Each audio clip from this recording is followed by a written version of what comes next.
Good day, everybody. This is Yin Yang back at her regular time today. Morsels of a Thought, number 1745. Today I am reading from Greg S. Reid and Ben Haldeman.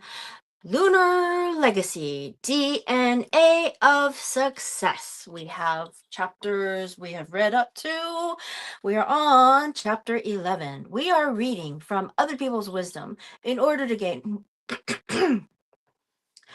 hopefully, that we learn what the right things are for ourselves to do. Because when we know the right things to do, we have wisdom. And when we do them, we have virtue. All right. Oh, noises outside my window. Well, I hope it doesn't bother us. Chapter 11.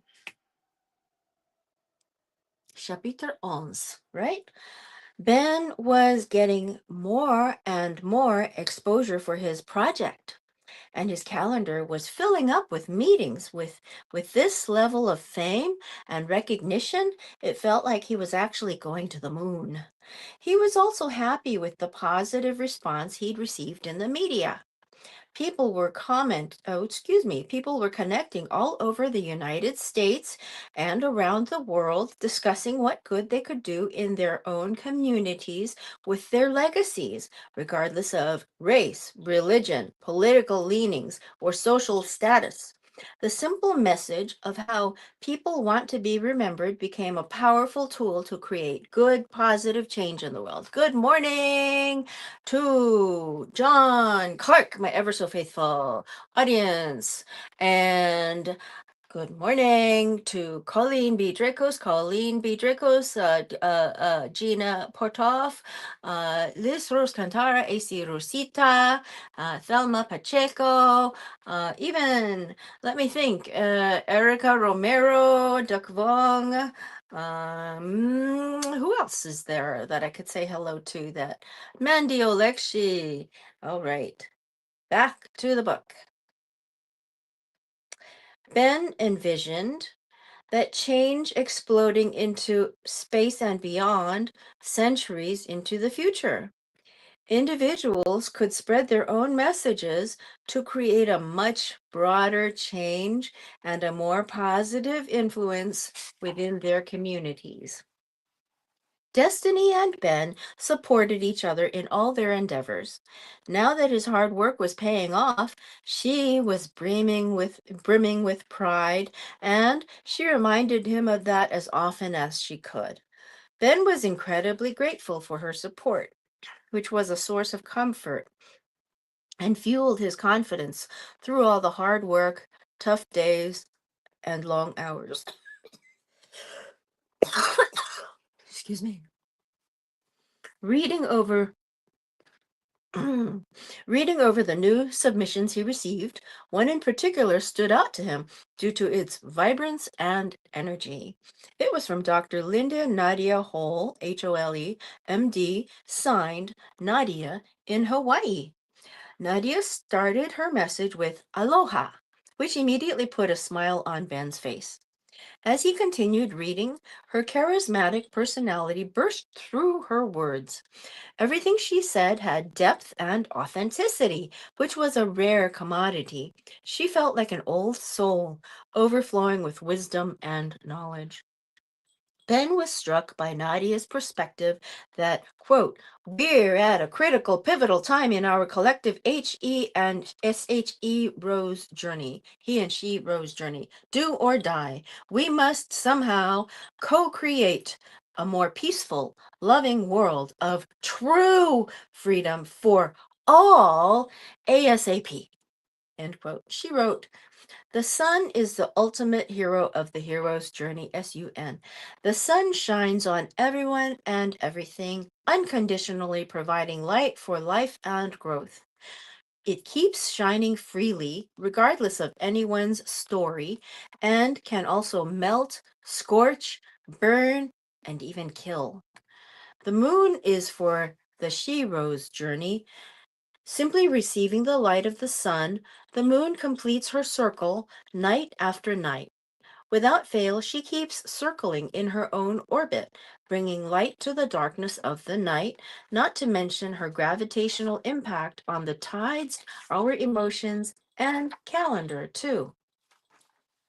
Wherever you are on your own inner hero and shero journey, there are times to be like the sun and times to be more like the moon. Love the one you're with, love life, and choose wisely. End quote. As Ben pondered Nadia's message, he felt tingles. He appreciated Nadia's ability to tap into and feel the energy or chi of exactly what he needed to hear. QI. She continued. Quote, the hero's journey is about successfully fulfilling the outer needs, desires, and demands of your energy center chakras, especially your lower ones, in a yang way, like the sun, Yang. The Shiro's journey is less about doing and more about receiving, to feel, let go, and heal. Receiving, like the moon, nourishes the inner yin aspect, Yin, of your chakra and makes room for the great chi to better meet your true needs and fulfill your true dreams with less effort and more ease. Wai Qi is what we call it in Chinese. For both journeys, your heart is the center, and love is the key.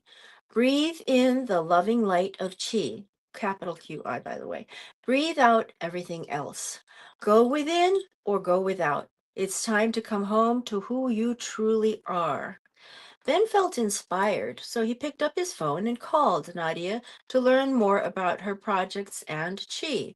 To his surprise, within minutes, he was practicing with her a kind of meditation he had yet to experience that she called the breath of aloha. As Nadia led Ben in repeating the word aloha again and again with long, slow, deep breaths, Ben had sensations, feelings, and ahas that he didn't expect.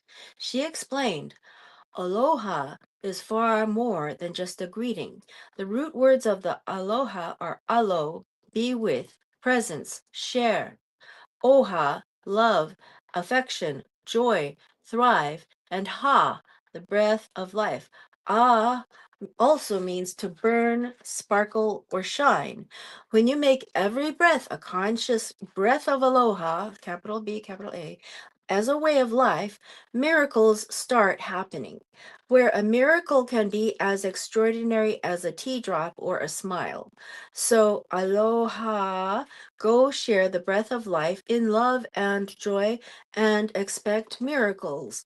Chi, by the way, means breath.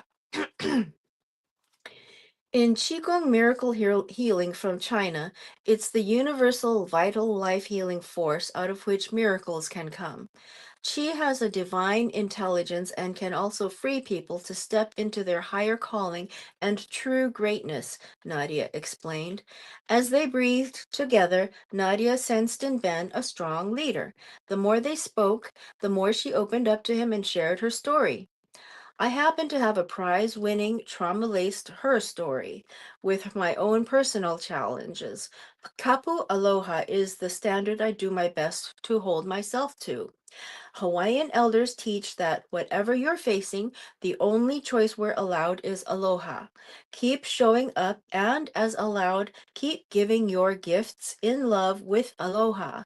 No matter what storms or clouds there may be, the sun keeps shining and the moon keeps circling, both each in their own way, own illuminating way. Keep giving. Today we are reading from Greg S. Reid and Ben Haldeman's Lunar Legacy, the national bestseller, DNA of Success. We are hoping to get wisdom. Wisdom being knowing the right things to do, and then doing them is called virtue. Okay, so back to the quote from And the story of Nadia's conversation with him, she is saying, with my training as a Qigong master and with kahunas as a kumu, we've incorporated cross-cultural wisdom, breath, and movement practices from different traditions into a unique program for personal peace, greatness, and global transformation. For someone like you, Ben, Mission Aloha and our Secret Star IAMQI program are about having even more aloha in your life. More love, more joy, more mana, and chi for your higher calling.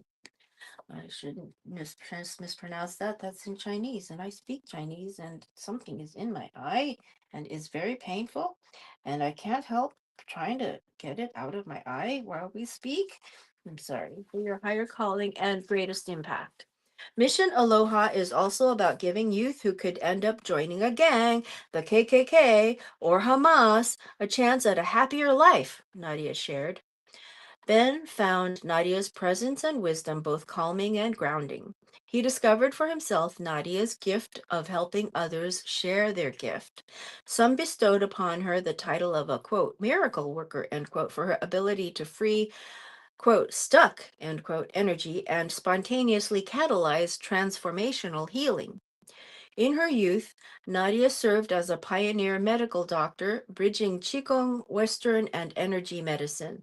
Ben loved hearing her stories of the Qigong, Hawaiian kahuna, energy medicine, Sufi, and other spiritual masters she had apprenticed with. Ben had studied some plant-based medicines when he was in Costa Rica and had intended to continue that journey, integrating new technologies with spirituality and holistic knowledge that healed from the earth rather than relying on big pharma was a comforting concept to him. He appreciated Nadia's gift of connecting with the chi to clear a path for people to come home to their true selves and share their gift with the world, starting with a tool as simple as the breath of aloha.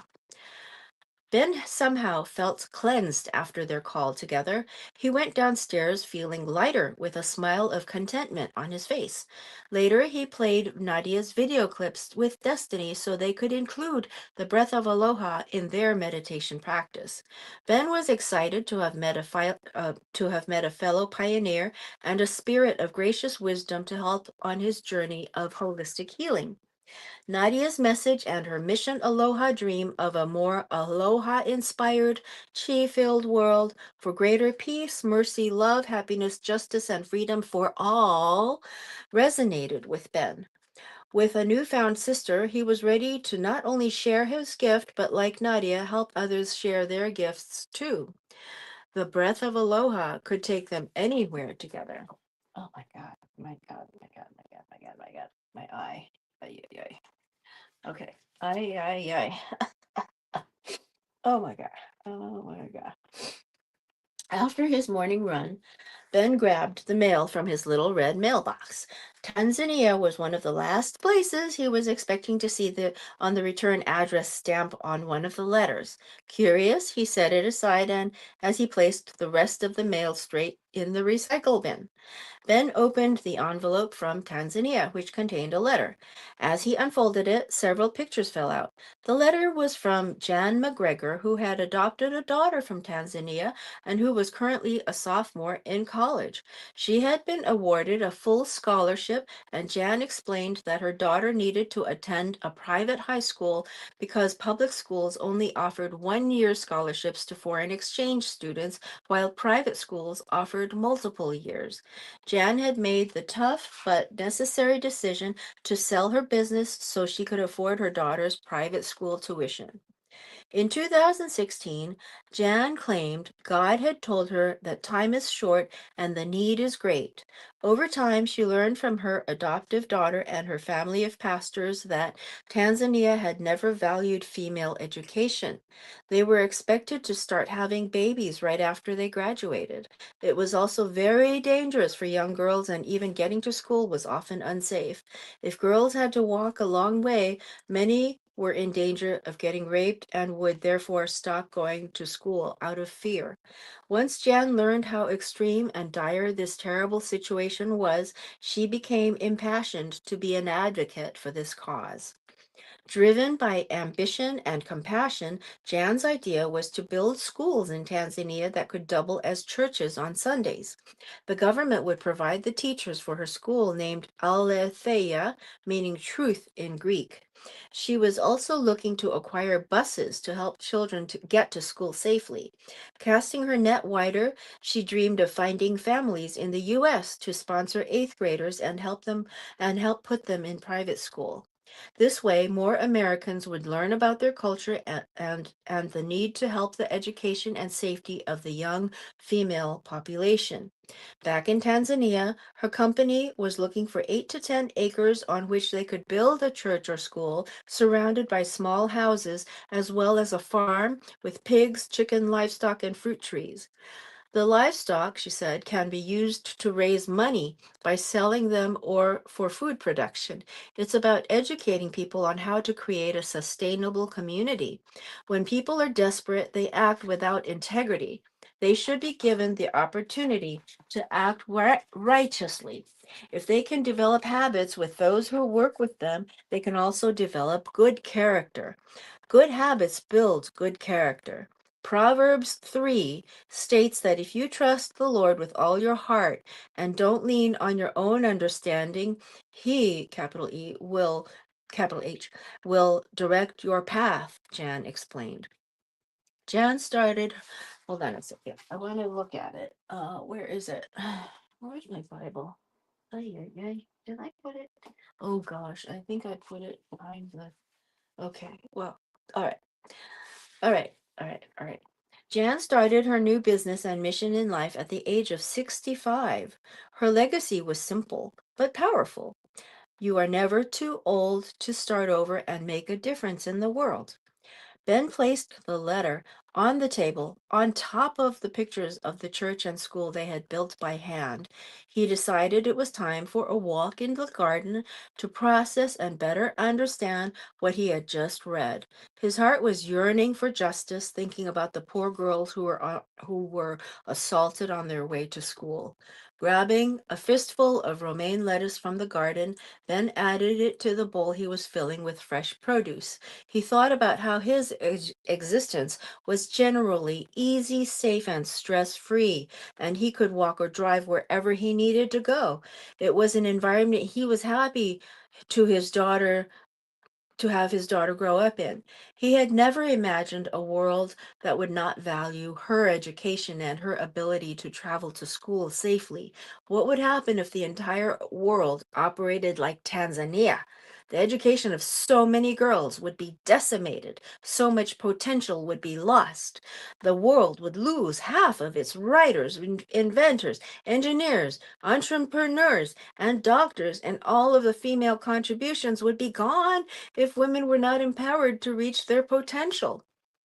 He was so deep in thought and so troubled by the dangers of injustice, inequality, and discrimination, he didn't even hear Destiny come in. What's the matter? She inquired. I'm frustrated. A woman mailed me a letter about her adopted daughter from Tanzania and explained that Tanzania doesn't value the education of girls and how they're expected to start having babies as soon as they reach adulthood. They're also forced to skip school if it's too far to walk for fear of getting sexually assaulted along the way. Jan, the woman who wrote to me, said she's building schools that can also be used as churches to help combat the issue. I just hate that it needed to be done at all. I get sad thinking about how much they have suffered, how much they've been through just to receive an education. This kind of stuff never makes the news, and I never even knew about it, but it happens every day, as if it's normal. Destiny was eager to chime in. Maybe we can help her get some media attention? You're doing it so many interviews now. We may not be able to change what's happening in Tanzania, but we can help her cause. What does she need? Fundraising? Supplies? Let's find out how to help. Ben loved this passionate, motivated side of Destiny, ready to jump into action. She could put a positive spin on anything to make the situation feel better.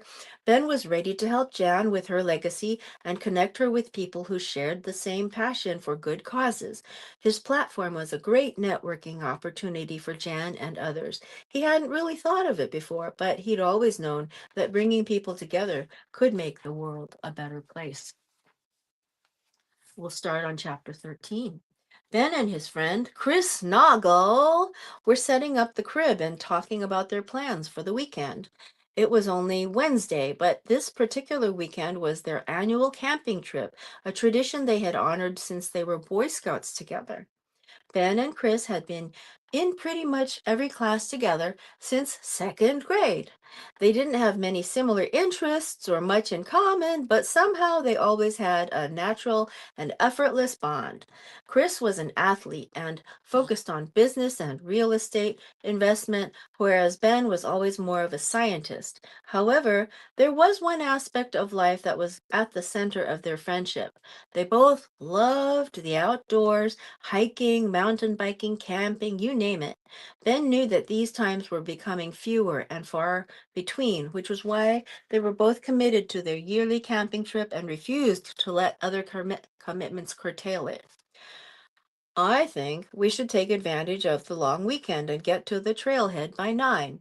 We can hike to the summit, camp out that night, and hike back down the next day. That means we're only hiking about 7 miles each day, so we'll have plenty of time to explore other trails. You wouldn't be able to handle more than 7 miles a day anyway. We'll be back home in plenty of time for you to have a day of rest before work on Monday, which I know you can't wait for. I'm all in, old man, Ben quipped. That night, Ben organized his backpack, laying out the essentials on his bed: protein bars, mineral water, powdered electrolytes, and a first aid kit. He thought about making plans to take Luna on a camping trip after the launch was complete and made a mental note to remember to do so. Saturday morning rolled around and the heat was already setting in for the day. Chris picked up Ben, and they were on the trailhead less than an hour after sunrise. As they hiked through the cool shade of the woods, Ben told Chris all about all the new people he'd met and all the legacies they were building. He spoke about Jan first, since his her story was still on his mind. Jan built schools that double as churches on Sunday. The government provides the teachers, and Jan organizes means of transport to help girls travel safely to and from school. They're also going to expand so families can live closer to the schools and encourage them to learn trades they can actually utilize to provide for themselves. Ben pulled the word. Ben pulls the words out of the depth of his heart to help his friend understand the need to help those in such a faraway place. The depths of my heart would have a few swear words put in between, but that's, me. Potty mouth. Myself. But here, Chris digested every one of Ben's words and the importance of the first of the message he was sharing. Chris had a daughter, Vivi, whose best friend was adopted from a foreign country, so he already knew about some of these challenges. He was intrigued by Jan and her efforts to make a fresh start, dedicating herself to something so challenging and so remote. He thought of how difficult it must be to access construction workers and other support systems to make these projects happen on the other side of the world. Chris had taken a different route with his passion. He jumped into the world of real estate investment and passed on his knowledge and expertise by teaching others how to make money.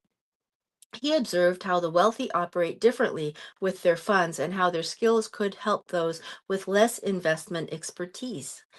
What Chris set aside from so many other successful people was that he was not only financially motivated, but he also had a big heart and wanted to contribute to the world being a better place. He was very generous and giving and believed in sharing his wealth and knowledge with anyone who wanted to learn. However, to Ben, Chris was simply his best friend since the second grade. He was the kid he traded his lunch with whenever his mom packed him peanut butter and jelly sandwiches. Ben was pleasantly surprised that Jan's story resonated so deeply with Chris. Please send me her info. I want to help, Chris announced. Zig Ziglar said it best. You get all you want in life if you help other people get what they want. I really believe those words. You'll find true happiness and wealth by practicing generosity and helping others.